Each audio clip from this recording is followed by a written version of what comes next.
Hello everyone! Naa ko karon sa Frosty Bites diri sa Bacayo, Iligan City. Kauban sa trabaho kay mag-attend mi og CLUAP workshop.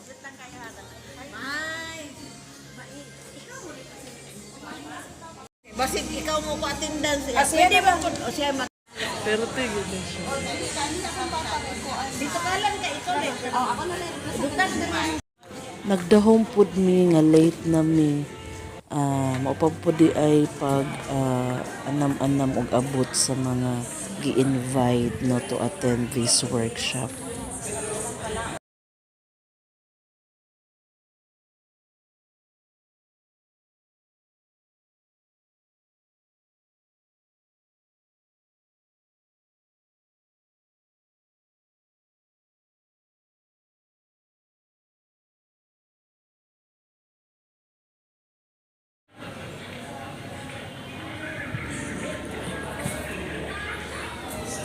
Para sa dako. Wala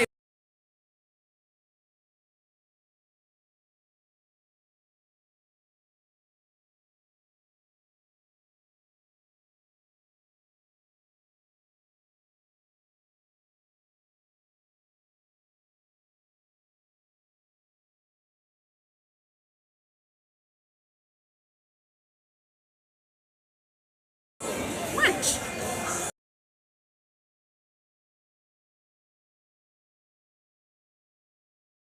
Angeline C. Miguel, Architect Faith Arian K. Gonzalez, Jr.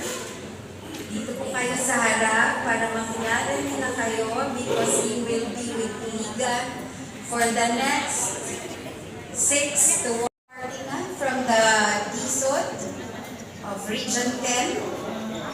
May I request them likewise to occupy the available seats in front.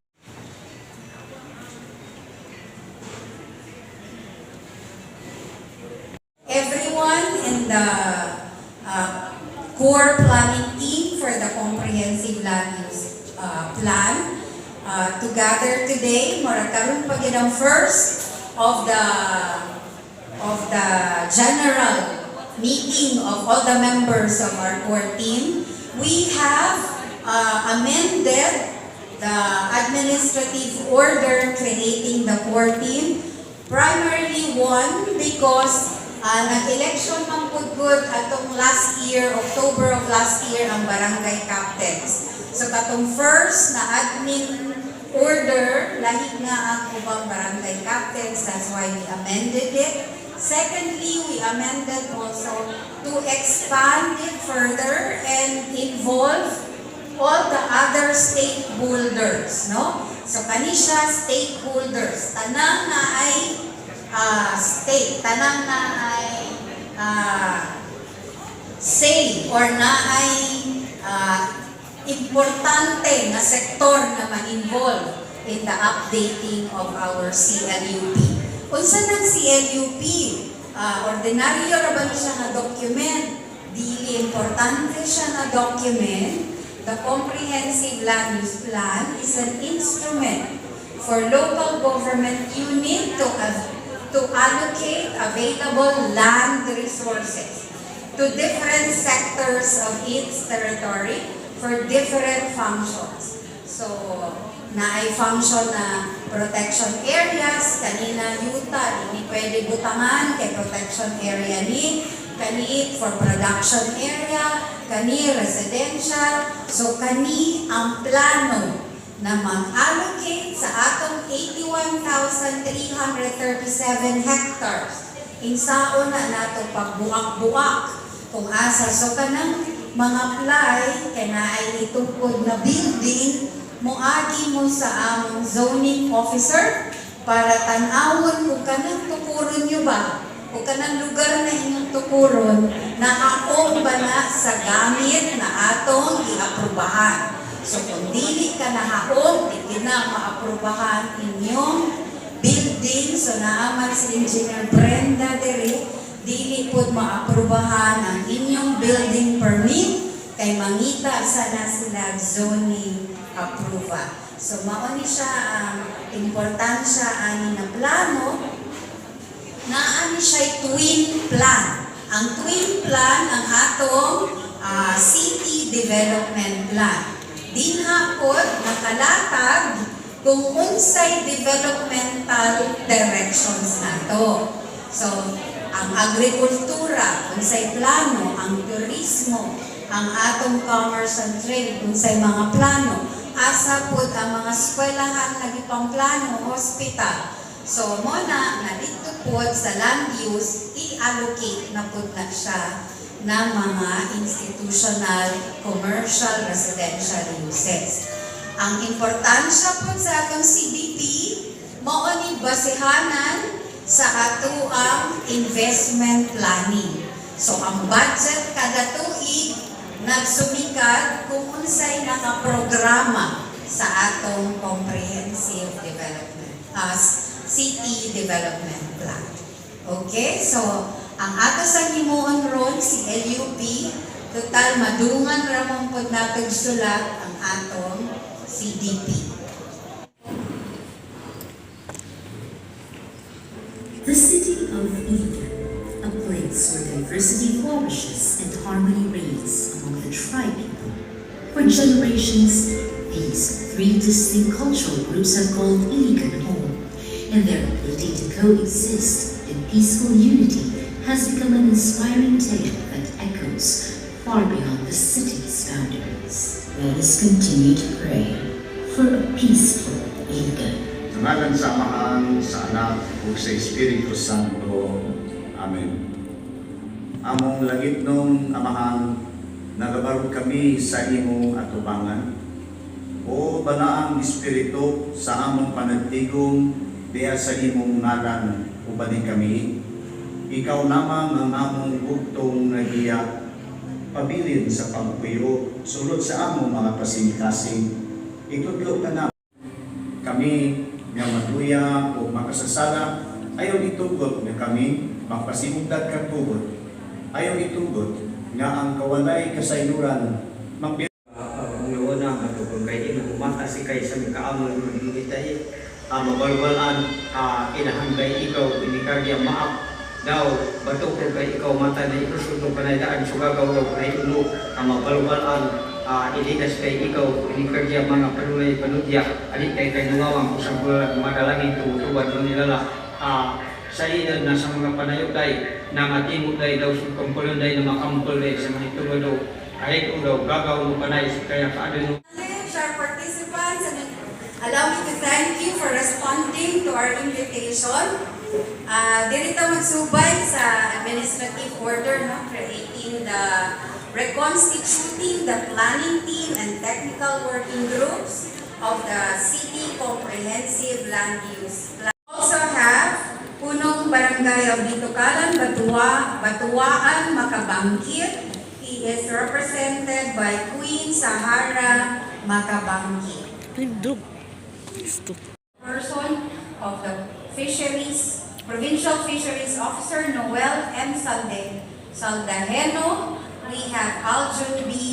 Magdan S. De La Peña, our Schools Division Superintendent of the Department of Education. Christy O. Perfecto, our Head of DOLE, Provincial Director. From the Academy, we also have Professor Amado Ginto, of Director of MSHO IT Center for Culture and Arts.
initial briefing of our visions and goals for the land use planning and also the master development plan for the Iligan City.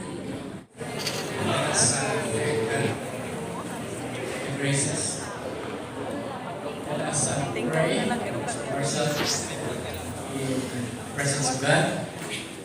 Our loving and almighty Heavenly Father, we praise and thank you for you are the God who sustains life. We thank you for the life that we have and for the time and opportunity that we have to gather together, sustained by your grace. Thank you for allowing us to have this fellowship and hearing mga presentations and be able to be enlightened and be able as well to give our ideas and presentations for this day of this day that we are gathering together. We thank you for the grace, the food that we will be partaking together. We thank you that you provide all these things for our sustenance, and we pray that you will bless this food, that this will nourish our bodies, and will bless everyone with good health and strength. Be with us as we continue to have time together, partaking together this bounty, as we give thanks and ask all these things in Jesus' name. And in the Father, the Son, and the Holy Spirit. Amen. Okay, enjoy your hands.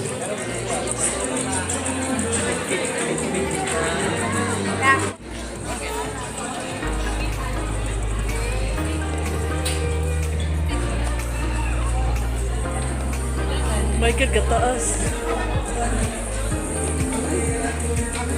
Kita mo zoom tayo.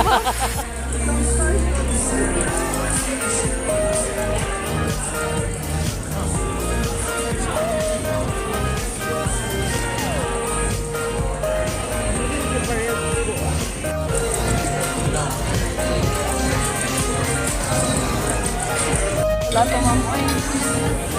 Dito na ako, anak ko. Nakay... Ako sunod. Okay. Ay, sa likod ba? Gusto mo? Siya na yung...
Department heads. So there's already... But there was not much wind. Akala ng mga tao sa Metro Manila noong 2009, okay lang. Kasi ulan na. Definitely inundate and put the entire city, the entire Metro Manila. Galing po, fellowship program.